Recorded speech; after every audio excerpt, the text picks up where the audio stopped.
Bien, iniciamos. Muy buenos días. Bienvenidos a nuestra charla principal del día de hoy. En el día de hoy nos acompaña la profesora Trilce María Encarnación Rivera. La profesora Trilce es docente en la Universidad de Missouri en San Luis. Ella es especialista en logística con énfasis en emergencias y manejo de desastres naturales. El día de hoy nos estará presentando la ponencia titulada Necesidades de investigación en logística de respuesta a desastres. Les recuerdo, las preguntas serán moderadas mediante el chat y serán presentadas a la profesora Trilce al final de la charla. Profesora Trilce, cuando guste podemos dar inicio. Muchas gracias, Luis. Estoy muy contenta de estar participando hoy en este encuentro y presentando mi investigación. En este sentido, me siento un poco honrada, o muy honrada de que me hayan invitado a participar en este encuentro de matemáticas, porque aunque yo estuve unos años en un departamento de matemáticas, me considero más del lado de la ingeniería. Pero espero presentar un tema de investigación muy rico que puede darles ideas y estoy dispuesta a explorar colaboraciones si alguno de ustedes está interesado.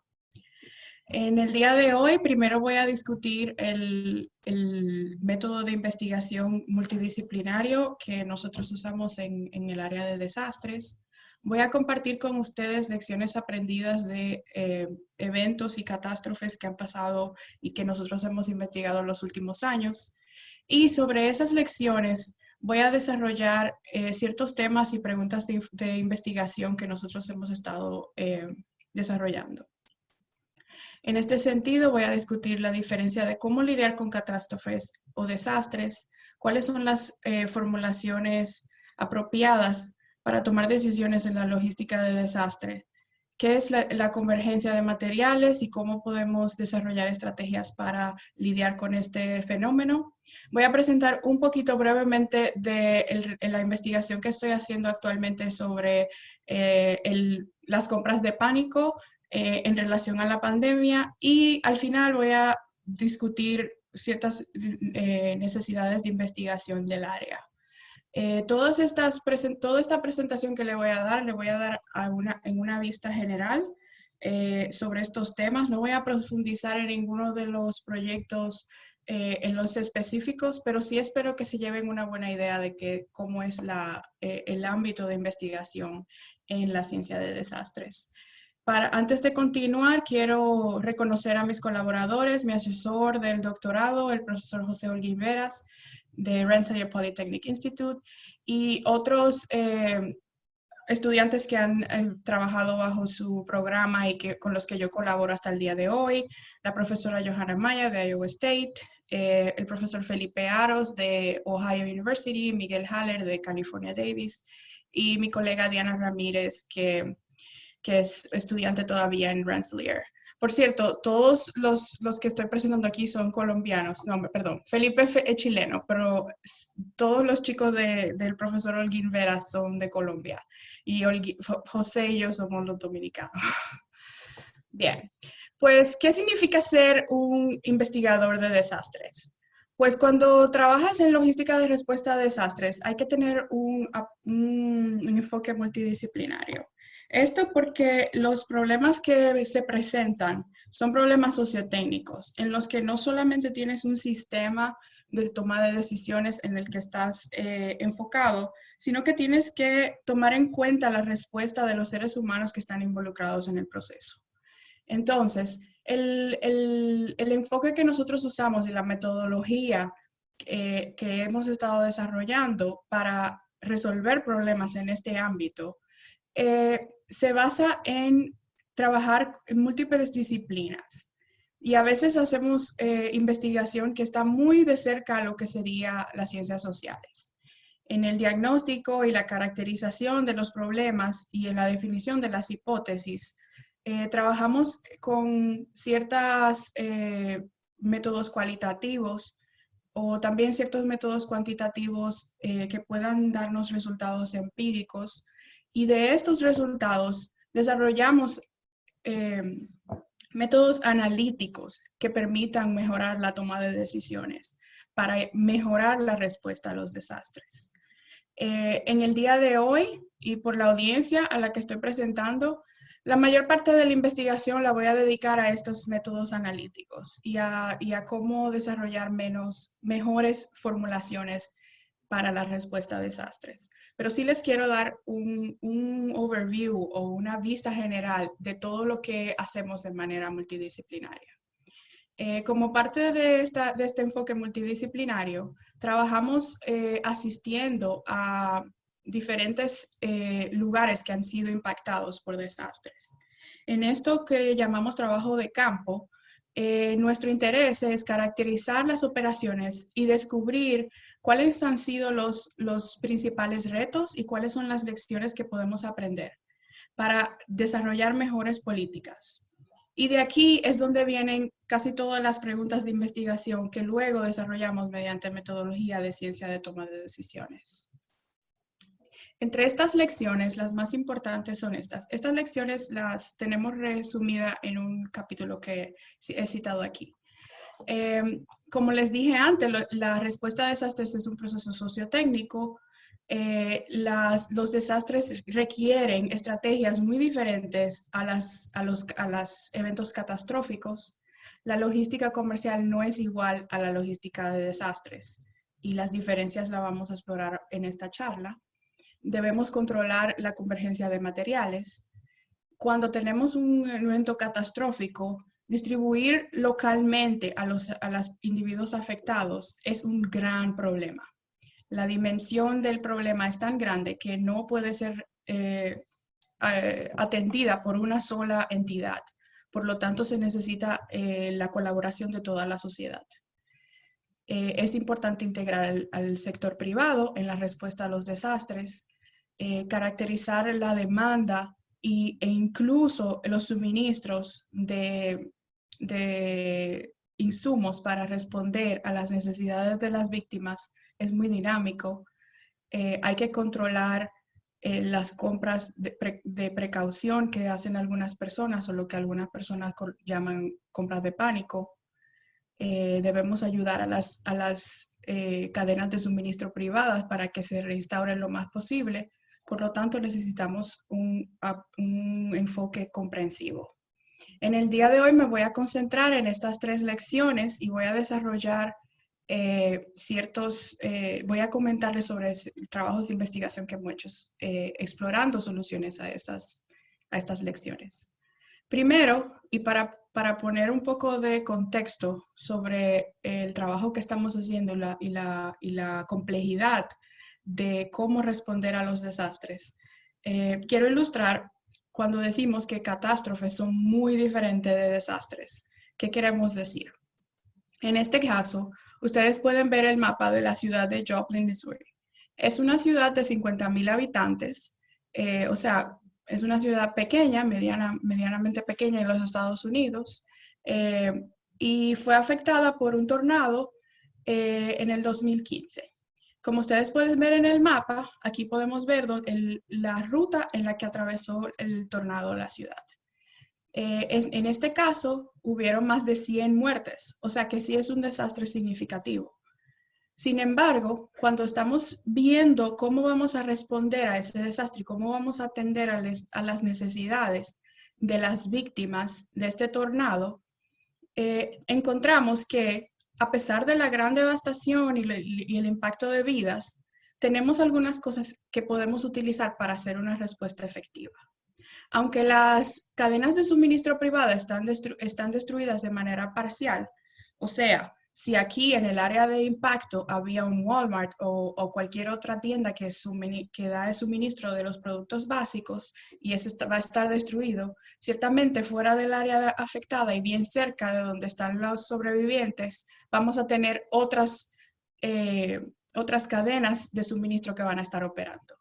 Es un área geográfica que no es muy grande y también tenemos múltiples puntos de acceso porque el área que fue afectada por el desastre no cerró el acceso al área exterior, a donde está todo bien. Entonces, aunque es complicado y sí tenemos que responder a este desastre, la distribución local y llevar ayuda a los sobrevivientes es posible para la respuesta local. Aquí, en contraste, les presento la ciudad de Minami Sanriku en Japón, que fue afectada por el tsunami en el 2011. Esta es una ciudad mucho más pequeña que la que acaban de ver de Joplin. Yo lamentablemente no puedo ver el tope de mi presentación con el Zoom, pero tiene 16,000 habitantes, si mal no me acuerdo. En esta ciudad, después del tsunami y terremoto del 2011, como pueden ver en el mapa, fue completamente devastada. Todo lo que estaba ahí fue destruido por el terremoto. Tenemos pocos puntos de entrada, solamente tenemos 2 de cómo entrar a llevar ayuda y asistencia a los sobrevivientes. Todos los suministros que estaban almacenados en esta ciudad fueron destruidos y las cadenas de suministro privada no pueden operar porque no tienen infraestructura. Aparte de eso, como pueden ver, el impacto fue mucho mayor.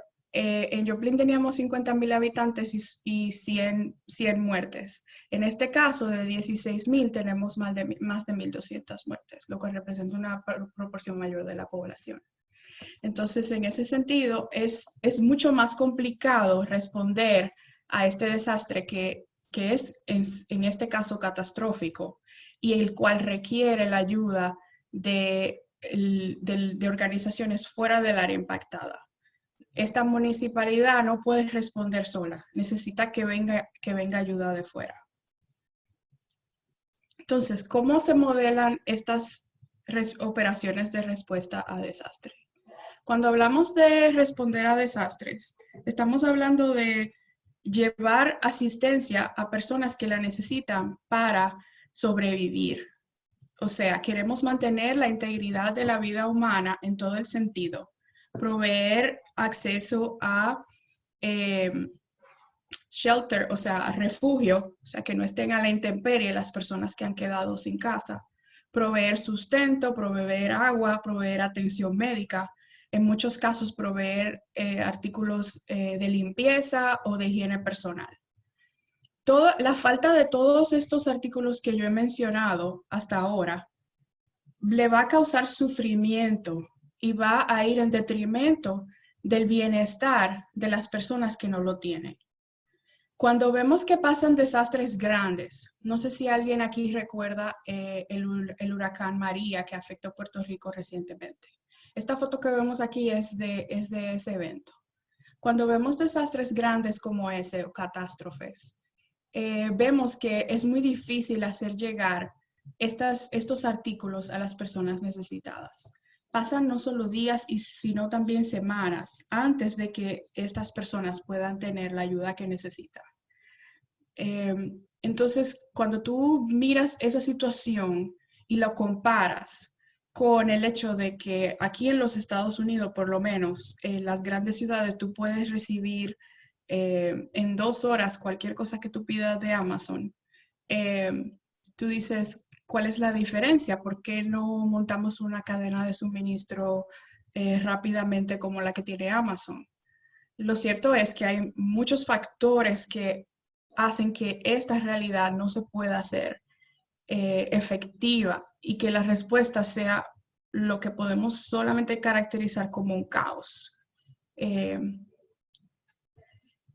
Entonces, para nosotros decir cómo vamos a modelar estas operaciones de manera que consideremos el sufrimiento de las personas, tenemos que enfocarnos en ese sufrimiento.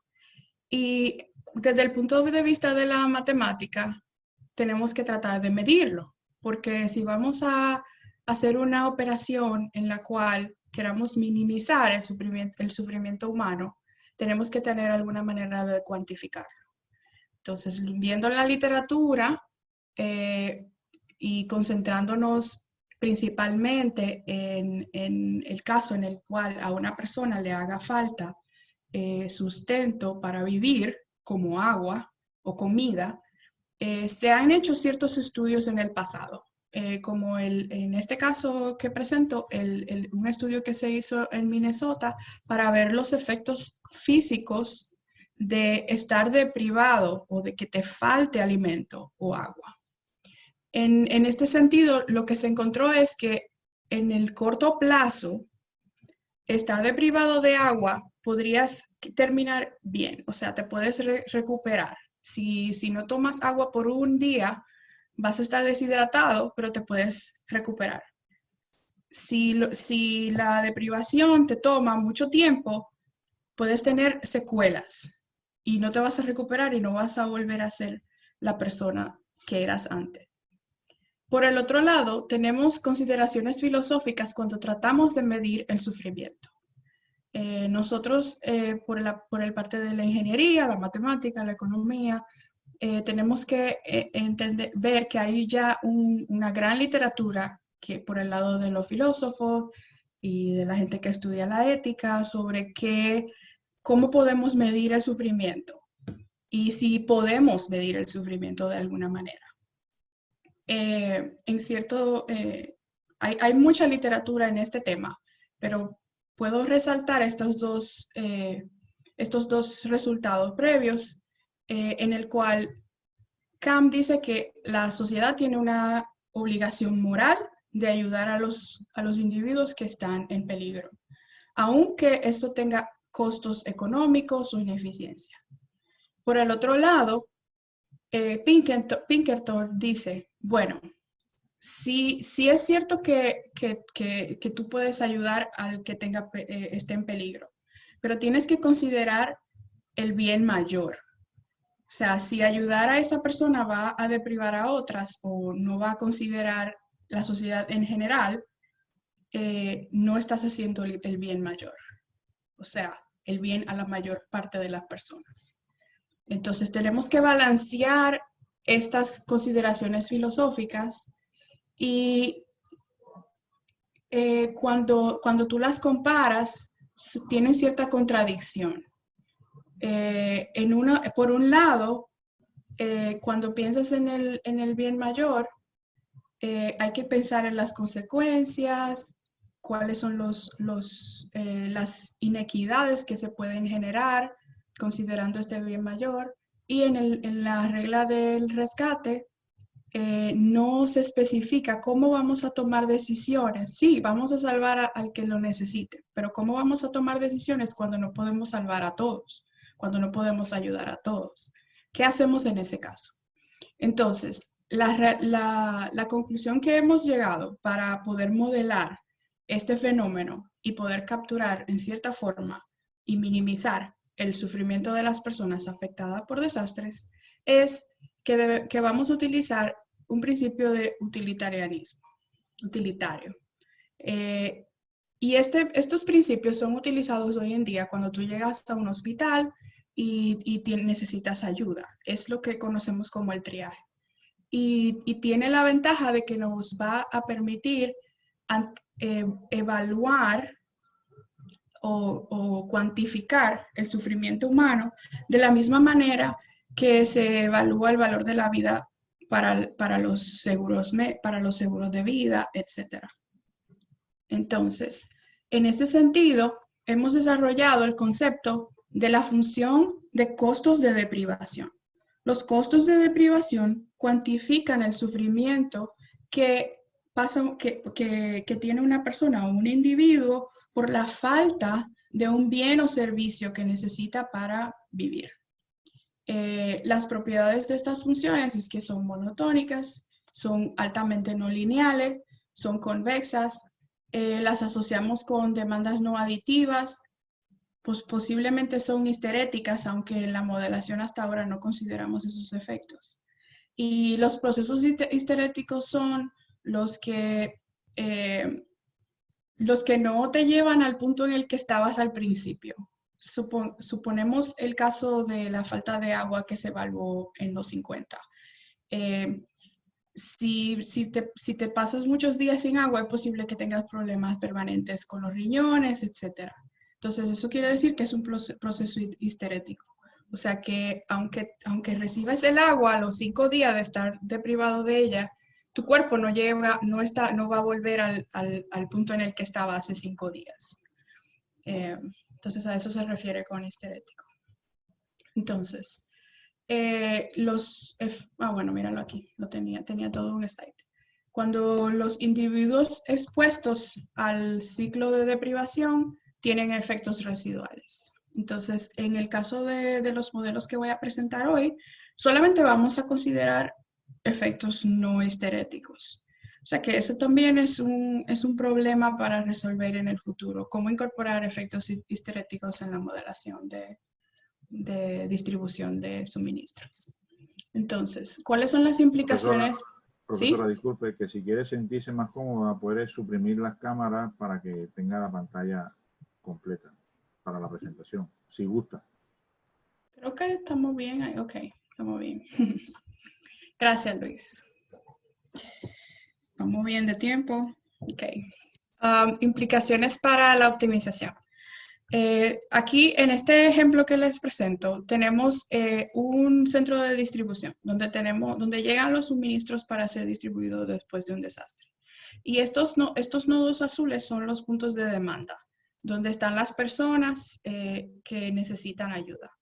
Entonces, si vamos a utilizar una función de costo de deprivación para modelar esta optimización, cuando yo hago una entrega al nodo 1, este nodo baja su costo de privación. O sea, las personas que estaban aquí solo fueron deprivadas de agua por un poco de tiempo y el costo baja.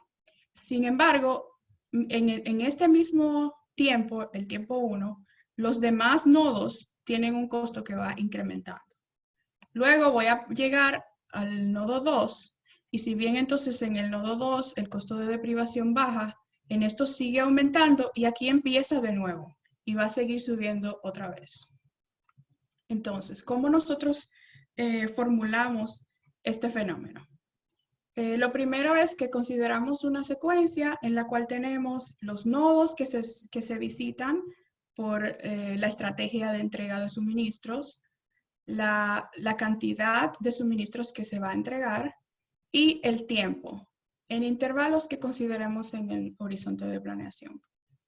Entonces, vamos a tener dos componentes que vamos a optimizar en esta formulación.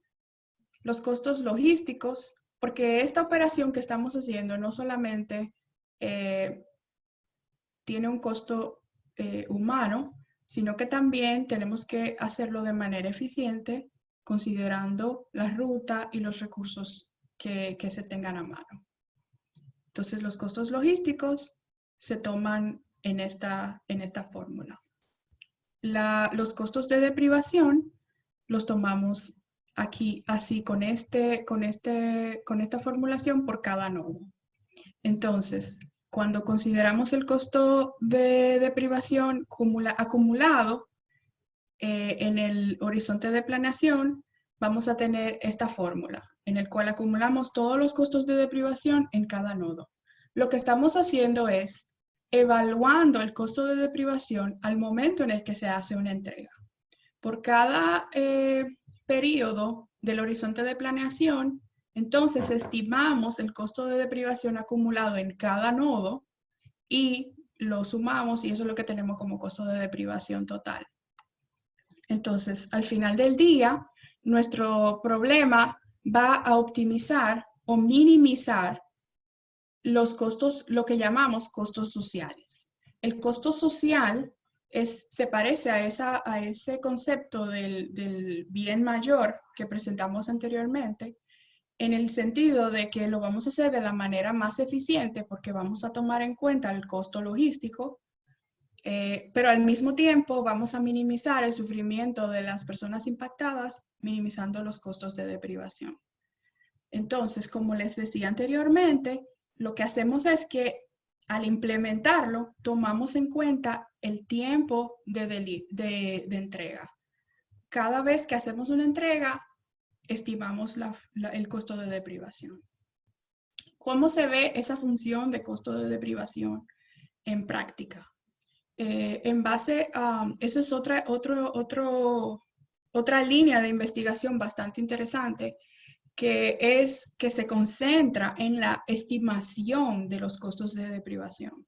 Y yo pude haber preparado una charla también de 1 hora de cómo hacer esas estimaciones. En este caso, la función que presentamos aquí se estima en base de una técnica contingent valuation, que es una técnica económica que se hace en base de surveys y de lo que la gente está dispuesta a pagar por el agua. Y nos queda una función exponencial, como vimos anteriormente, cumple con todas las características de las funciones de costo de deprivación que presentamos anteriormente y captura ese efecto no lineal de cuando cómo incrementa el sufrimiento humano cuando no se tiene acceso a los bienes y servicios que necesita. En este ejemplo, como les dije, se estimó de manera empírica esta función de deprivación. Entonces, cuando implementamos esta función de costo de deprivación en conjunto con los costos logísticos, podemos obtener una estrategia de cómo hacer entregas en este entorno en el cual tenemos un centro de distribución y 5 nodos a diferentes distancias y con diferentes demandas. La estrategia que resulta de este problema de optimización la estamos comparando con otras estrategias o formulaciones que han sido propuestas en la literatura. Algunas que consideran penalidades, o sea, me voy a concentrar en minimizar el costo logístico de hacer la entrega, pero voy a penalizar aquellas entregas que están ignorando ciertos nodos, porque si solamente consigo el costo, aquellos nodos que se encuentran muy lejos se van a quedar ignorados. Por otro lado, otra formulación propuesta en la literatura es la de minimizar las demandas no satisfechas. Entonces, este enfoque se concentra en tratar de satisfacer toda la demanda que hay en cada día. Al final del día, cuando comparamos el sufrimiento causado por cada una de estas estrategias, nos damos cuenta de que la formulación basada en costos sociales es la que minimiza el sufrimiento humano, aunque también minimiza el costo logístico en este caso. Eso no necesariamente siempre es cierto. La implicación de que el costo humano fue minimizado en la práctica, lo que significa es que si había agua para 100 personas y había necesidad de 1000 personas, esa agua se le dio 10% a cada uno. O sea, se hace un racionamiento de los suministros para que el sufrimiento se distribuya entre todos los nodos y nadie se quede incrementando exponencialmente el sufrimiento. Eso es la implicación principal de esta formulación. Para resumir, cuando estamos modelando la logística de respuesta a desastres, tenemos un gran espectro de operaciones. Y en este gran espectro de operaciones, caracterizar estas diferentes características, todas presentan avenidas para nuevas investigaciones.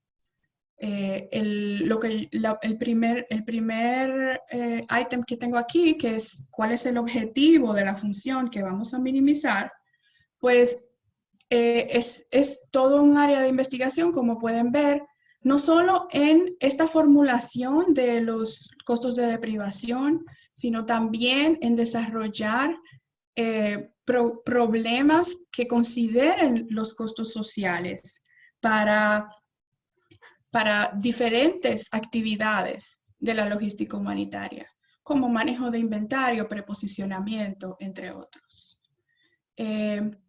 Por el otro lado, tenemos la caracterización de la demanda, cómo saber cuál será la demanda que es muy dinámica en una situación de un desastre, cómo coordinar la toma de decisiones y cómo definir cuáles son las interacciones con todos los organismos que responden a los desastres.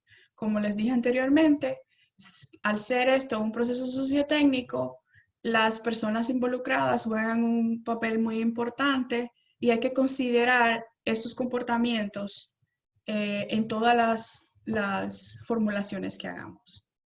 Entonces, hablando de comportamientos, el resto de la charla les voy a hablar de otro tipo de investigación en el cual estamos considerando esa parte, la parte del comportamiento humano y cómo afecta el comportamiento humano la respuesta a desastres.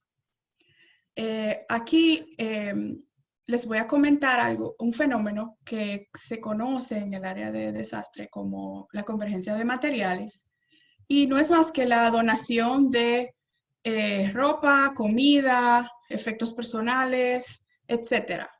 Yo me imagino que los que me están oyendo tienen que haber visto, y algunos quizás han participado de este fenómeno. Les confieso que en algún momento yo también doné que latas de comida o algo por el estilo a un desastre. Lo que yo no sabía cuando yo hice esas donaciones es que eso podía generar un gran problema a la gente que está respondiendo al desastre. Y lo cierto es que como parte del trabajo de campo que yo he hecho, me ha sido posible verlo en persona, ver qué tan complejo es manejar todas esas donaciones que hacen los individuos con muy buenas intenciones. Aquí les presento algunos ejemplos de reportes en las noticias. Esta foto que ven aquí es ropa tirada en la calle después de Katrina, en New Orleans.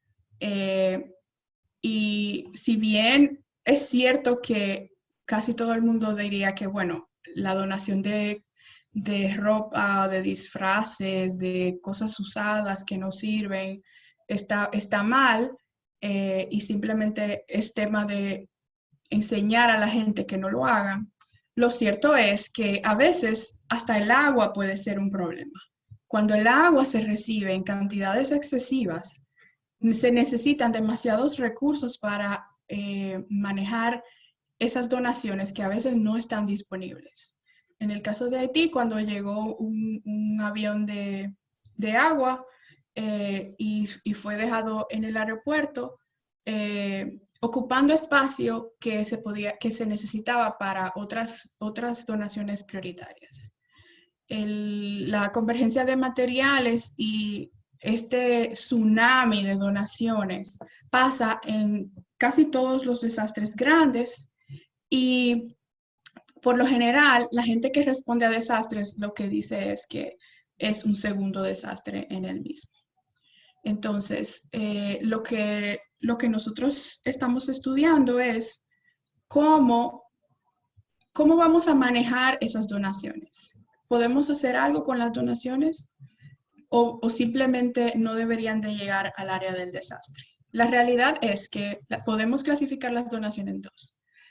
Las que son de alta prioridad y que se necesitan en el momento y que van a ser usadas para atender a los sobrevivientes, o las que no son prioritarias y nunca debieron de haber llegado al área del desastre. Cuando hacemos esta clasificación, hay que tener en cuenta que esas necesidades son muy cambiantes. Y como les comentaba del agua, en el día de hoy el agua puede ser una necesidad prioritaria, pero una vez que se han restablecido los servicios básicos, deja de serlo y se convierte en no prioritaria. Entonces, para un individuo que quiere hacer donaciones a un área del desastre, es muy difícil identificar cuáles son esas prioridades. Entonces, nosotros lo que hemos decidido como mejor camino de acción es entender por qué las personas prefieren donar cosas y no donar cash. Y créanme que he tenido muchas conversaciones hasta con mis familiares sobre por qué ellos prefieren donar cosas y donar cash. En muchos casos es un tema de confianza, en quién confías. Otras son temas como la afinidad social que tengo con el grupo, que siento que donar cash es algo muy frío y que prefiero donar algo que tiene un significado para mí. Entonces, cuando hicimos esta investigación empírica, haciendo encuestas a donantes, nos dimos cuenta de que sí es muy importante la red social en la que la persona se encuentra en influir qué decisión toma y cómo se va a decidir ayudar a los demás después de un desastre. Por otro lado, las personas de respuesta local, los líderes locales, son los que tienen más credibilidad para dar recomendaciones a los individuos que están interesados en donar. Entonces, nuestro objetivo en esta investigación es que esas donaciones no lleguen al área del desastre o que no se hagan que nunca se hagan. O sea, que esto implica que nosotros tratemos de llegar a los donantes y decirle, tú tienes muy buenas intenciones, pero tus intenciones van a estar mejor dirigidas si tú donas dinero a alguna organización que está ayudando a los sobrevivientes, porque puede tener consecuencias no deseadas el hecho de que tú dones cosas. En mi experiencia, después del huracán Harvey en Texas, es que el 70% de las donaciones terminaron en la basura. Y eso rompe el corazón. Entonces, en base a esta investigación empírica sobre las determinaciones, los determinantes de comportamiento de las personas, hemos desarrollado un modelo que nos permite capturar esas características y cómo debemos de influenciar o distribuir mensajes que cambien el comportamiento de las personas. Entonces, identificamos mediante las funciones objetivo cuáles son aquellas personas que tienen mayor probabilidad de donar cosas, o sea, de elegir donar ropa, agua, comida, etc. Y tratamos de maximizar nuestro alcance tomando en cuenta de que no vamos a poder llevar mensajes o educar a todo el mundo. Tenemos un presupuesto limitado. Entonces, ¿a quiénes vamos a intervenir? ¿A quiénes vamos a llevar este mensaje? Se decide mediante esta formulación. Okay. Entonces, finalmente, los próximos 5 minutos o menos de mi presentación, les quiero hablar sobre la investigación que estoy haciendo actualmente, que en este momento se encuentra en la etapa empírica y después, pues, como vieron, evoluciona de esa etapa de desarrollo de trabajo de campo, de recolección de datos empírico, a un modelo analítico eventualmente. Entonces, en ese sentido, entiendo que casi todo el mundo sabe lo que ha pasado en los supermercados con la pandemia del COVID-19. O sea, y esto es algo que en el capítulo del libro que les comenté hace mucho sobre al principio de la charla, sobre las lecciones de los grandes desastres, ya lo habíamos identificado. Es las compras de precaución, en el cual las personas cuando identifican que es posible que haya escasez y que no van a poder tener los suministros que necesitan en sus hogares, compran más de lo regular. Y eso genera una gran disrupción en el mercado, porque la demanda ya no se puede predecir como se predecía antes. Entonces, casi todas los suministros básicos, como en este caso en Estados Unidos, todos vimos en la noticia como los productos de higiene personal se acabaron en los supermercados y no se podían comprar, pero también otras cosas como carne u otros suministros desinfectantes que no se podían adquirir porque la demanda se creció. Entonces, en esta etapa de la investigación, estamos haciendo una encuesta internacional en la cual estamos tratando de identificar cuáles son esas, similar como lo que le presenté antes sobre las donaciones, cuáles son esos determinantes, cuáles son las motivaciones de las personas que hacen compras, lo que se llama compra de pánico. Y antes de seguir, quisiera aclarar que el nombre compra de pánico me parece que no es usado correctamente, porque ciertamente es algo muy racional, que si no sabes cuándo va a estar disponible un producto que el cual lo necesita tu familia, tú incrementes tu inventario para prevenir el hecho de que te falte en el futuro.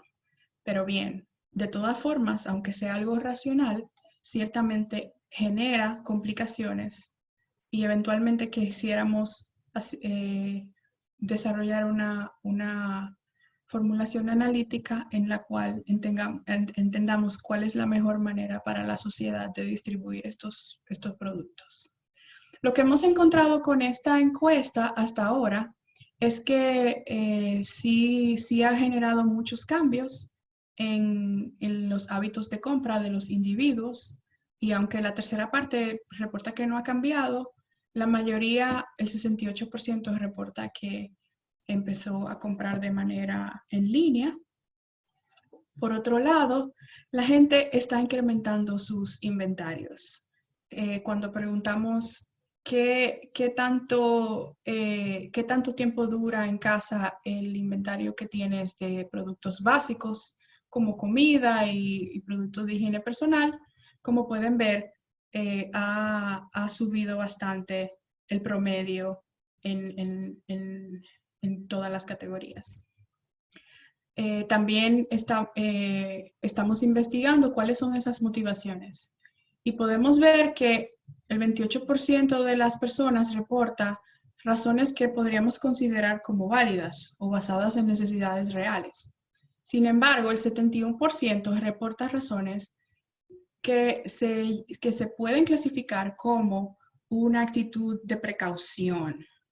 O sea, no es una necesidad real e inmediata, sino que están comprando basado en la incertidumbre que están experimentando. Finalmente, y esto es un porcentaje que aunque parezca pequeño, realmente tiene mucho impacto, 1% de la población encuestada respondió que ha hecho compras de manera oportunista, o sea que su intención es vender. ¿Por qué aunque sea 1% es importante? Porque las personas que participan en este tipo de compra compran grandes cantidades, porque su intención es hacer cierta ganancia después. Y muchas veces realmente crean una gran disrupción en el mercado. Entonces, para finalizar y resumir lo que les he presentado hoy, les quiero como recordar que la logística de respuesta a desastres es un proceso sociotécnico que requiere un enfoque de investigación multidisciplinario. Estos procesos complejos no se pueden resolver con una sola herramienta. Entonces hay que hacer un enfoque holístico de cómo responder a estas problemáticas para mejorar la respuesta a los desastres. Identificadas en esta presentación, a lo largo de la presentación, hay ciertas áreas de investigación de prioridad en el cual se pueden desarrollar resultados novedosos e importantes para la sociedad, cómo modelar las operaciones de respuesta a desastres, cuáles serían las funciones objetivo apropiadas, cómo podemos coordinar y distribuir los recursos y cómo podemos manejar la convergencia y otros procesos y otros comportamientos que pueden causar problemas en el ámbito de los desastres. Y con eso termino mi presentación y le agradezco mucho y espero responder sus preguntas. Muchísimas gracias, profesora Trilce. Tenemos un par de preguntas por acá por el chat. Esta la hace la profesora Cindy Díaz. Cuando hablan de desastre, ¿cuál es el significado que ustedes le dan? Es decir, ¿cómo se define un desastre? Por ejemplo, al comienzo del huracán María, que destruyó Puerto Rico, el presidente Trump dijo que eso era una tormentita, que no era tan catastrófico como se había pensado. ¿Cómo establecen ustedes la definición de desastre? Un desastre es un evento que crea grandes disrupciones a la vida normal y puede ser algo tan pequeño como una tormenta de rayos. Eso es un desastre y hay que responder a ese desastre.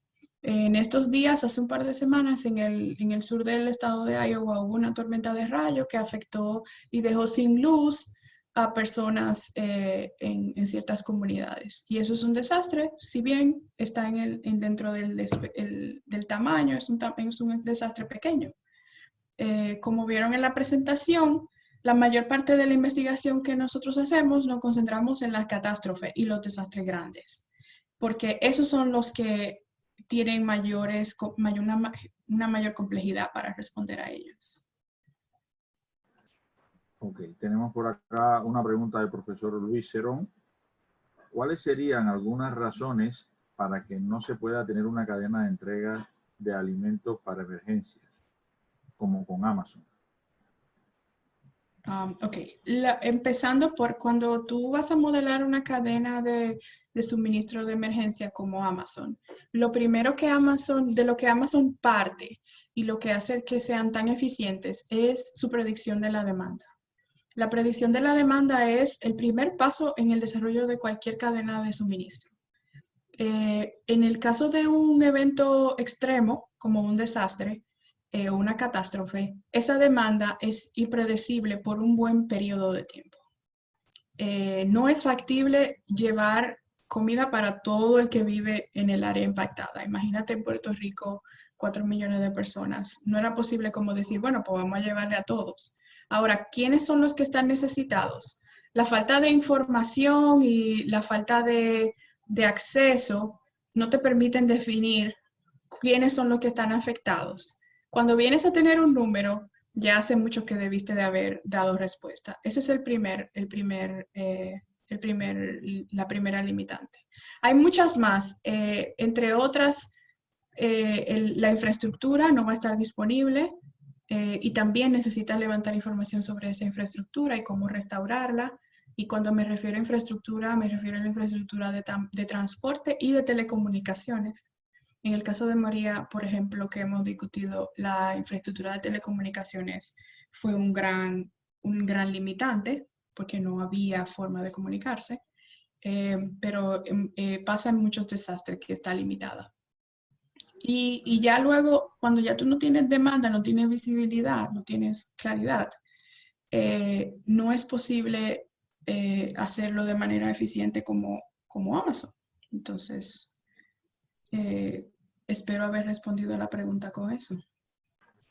Ok, nos pregunta el profesor Pedro Infante. En los desastres hay sectores más vulnerables debido a su edad, sexo, incluso etnias. ¿Los modelos que alude toman en cuenta estos factores? No, y eso es algo súper importante. En un proyecto que estamos haciendo ahora, tenemos datos sobre, como estimando nuevas funciones de deprivación y estamos considerando los efectos en edad y en género. Pero sí, eso es una línea de investigación que es súper importante y que tiene mucho potencial para ser desarrollada, porque sí es muy cierto de que eso va a cambiar dependiendo de las características del individuo. Nos pregunta nuevamente la profesora Cindy Díaz. ¿cómo consideras tú la participación de un matemático en tu grupo de trabajo?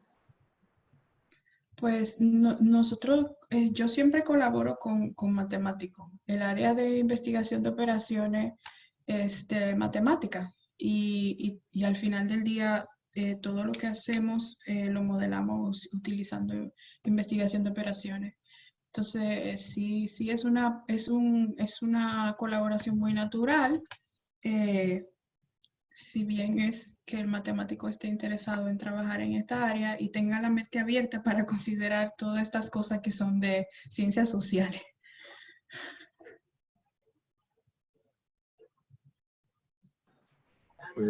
Bueno, profesora Trilce, muchísimas gracias por su participación.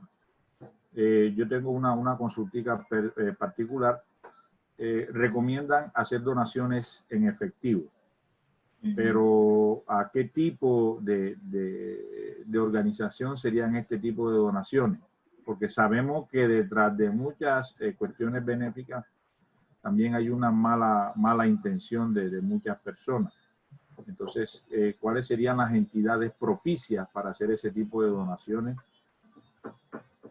Yo pienso que no hay una respuesta sencilla a esa pregunta. Lo que yo entiendo es que hay que hacer, el donante se le pone un cargo en el hecho de que sí es cierto que no todas las organizaciones utilizan los fondos de manera correcta, por lo cual es recomendable que el donante haga su investigación. Y a veces tú eres parte de una comunidad, de iglesia. Yo sé que no todo el mundo le gusta hablar quizá de religión, pero si en tu comunidad de iglesia tú puedes buscar una iglesia hermana que esté en el área afectada, eso sería un buen ejemplo.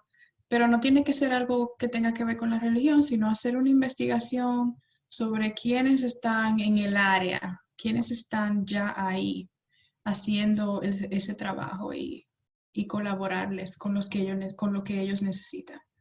A veces es posible donar cosas, o sea, si tú estás seguro que es una necesidad real y que va a ser utilizada por la persona que está impactada, pues tampoco es que nunca se done algo físico. Pero el tema es que para la gran mayoría de las personas es muy difícil saber cuáles son las necesidades reales, por lo cual es mejor siempre donar dinero. Bueno, profesora Trilce, muchísimas gracias por su participación. Esperamos tenerla en una próxima oportunidad ya presencial acá en la ciudad de Cartagena. Con mucho gusto y muchísimas gracias por tenerme aquí. Lo he disfrutado mucho. Espero que se pueda dar en persona. Muchísimas gracias a todos los asistentes. Continuamos con nuestra programación.